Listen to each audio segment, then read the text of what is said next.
전반적인 상황을 볼 때 우리는 소련이라는 거인을 과소평가했다. 소련의 사단들은 우리가 예상한 것처럼 잘 무장되어 있지 않고 전술적으로 지휘도 형편없다. 그러나 소련군은 아직도 건재하다. 우리가 12개의 사단을 격파하면 소련군은 12개의 사단을 새로 만든다. 적은 자원에 가까이 있고 우리는 진격할수록 자원에서 멀어지고 있다. 스탈린그리드에서 독일군을 제대로 격파한 소련군.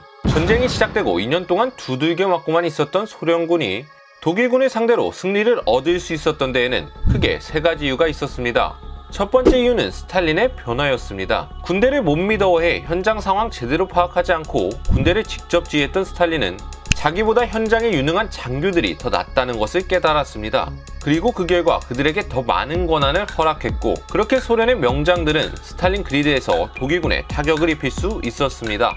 두 번째는 기술의 발전이었습니다. 전쟁을 치르는 동안 소련군의 무기는 거듭해서 발전했고 점점 더 좋은 무기로 무장한 결과 소련군은 조금씩 강해질 수 있었죠. 마지막은 미군의 원조였습니다.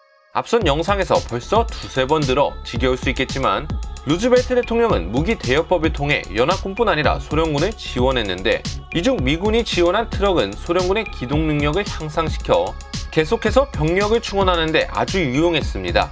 어쨌든 전쟁 초기 물량 공세로 존버 전략을 고수했던 소련군은 전쟁이 거듭되는 동안 하드웨어 소프트웨어 다 업그레이드하고 완전히 새로 태어나 독일군과 싸울 준비를 마쳤습니다.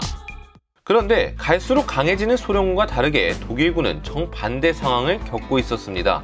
스탈린그리드에서 소련군에 탈탈 털리고 육군을 잃은 독일군은 초기에 날카로운 모습은 온데간데 없어졌고 계속해서 정신을 차리지 못했습니다. 그리고 그 결과 독일군의 기갑 전력은 무뎌졌고 항공수송 전략은 계속해서 분산되었죠. 게다가 독일군의 병력은 크게 줄어 완편 전력의 60% 정도밖에 되지 않았습니다. 더 큰 문제는 이런 상황을 해결하는 과정에서 나왔는데, 전선에서 병력이 부족하자 독일군은 신병들을 최대한 빨리 투입했고 제대로 훈련되지 않은 신병들은 전장에 적응하기 전에 죽어나가 더 많은 신병들이 요구하는 엄청난 악순환으로 이어졌습니다.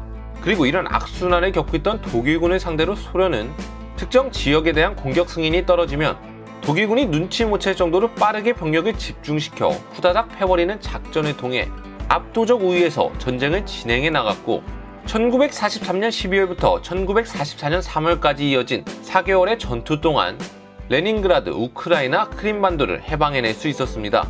거기에 1944년 6월이 되자 미국, 영국, 캐나다의 대규모 연합군이 프랑스 노르망디에 상륙하면서 스탈린이 그토록 오랫동안 기다려왔던 제2전선이 열렸습니다.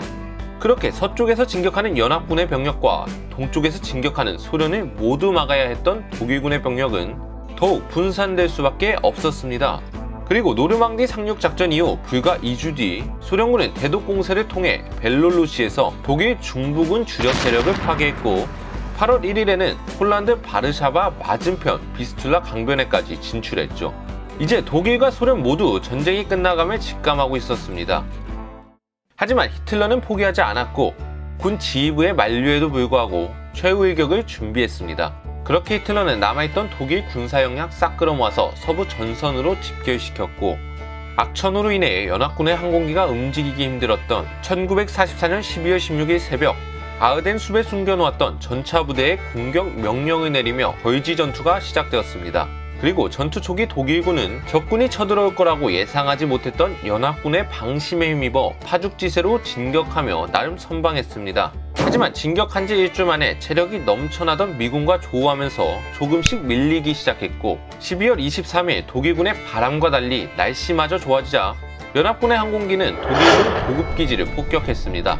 결국 보급기지 없이 싸울 수 없었던 독일군은 퇴각을 결정했고, 안 그래도 점점 약해져가던 독일군은 벌지 전투에서 너무 많은 전투 자산을 투입해 회복 불능 상황이 되었습니다. 그리고 1945년 유럽의 동부와 서부에서 진격한 미군과 소련군은 독일 엘바강 중류 토르가우에서 만나 축배를 들었고, 계속해서 진격해 5일 뒤에는 베를린 코어까지 다가왔습니다. 이 소식을 들은 히틀러는 총통 집무실 지하 벙커에서 자살하며 생을 마무리했고, 얼마 지나지 않아 독일 육군 참모총장이 항복하며 유럽에서의 전쟁은 마무리되었습니다. 그런데 히틀러가 자살하고 육군 참모총장이 항복한 이 시기, 저기 저 태평양 너머 한국 옆에 위치한 일본은 아직 포기하지 않고 계속해서 고독한 싸움을 이어나갔습니다. 다음 편에서 계속